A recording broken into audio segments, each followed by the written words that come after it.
मारियो आहे रफ़ीक ना को बेगुनाह आहे छड़ो सिरनि जी ॻाल्हि ते तंहिंमें समीना मासी बि शामिल अथसि माण में ॿिनि मारियो आहे सफ़ा ख़तमु करे वीचारे खे छॾियो अथऊं सिरनि सां मारियो अथऊं इंसाफ़ थिए असांजो कातिल जो इंसाफ़ थिए कुझु बि न थिए इंसाफ़ थिए कातिल गिरफ़्तार थियनि ॿियो कुझु बि न थिए कातिल गिरफ़्तार थियनि जंहिं अहिड़ो ज़ुल्म कयो आहे असां सां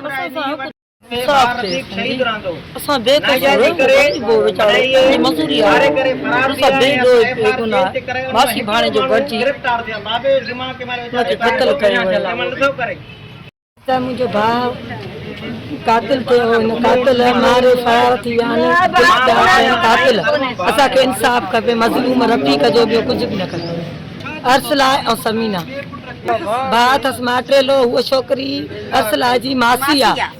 नाज़रीन शिकारपुर जिले के टाउन चक में के आम खबर पिया ॾियूं त चक के रहवासी मक़तूल मोहम्मद रफ़ीक धमियो के वारसन प्रेस क्लब पहुंची जवाबदारन के गिरफ्तारी खिलाफ एहतजाज किया है।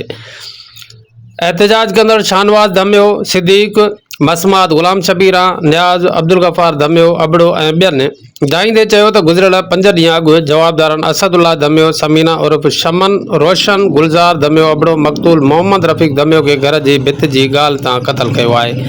जंहिंजी FIR दाख़िल कराई वही है पर पुलिस ॼाणायल जवाबदारन के गिरफ्तार नाहे कयो।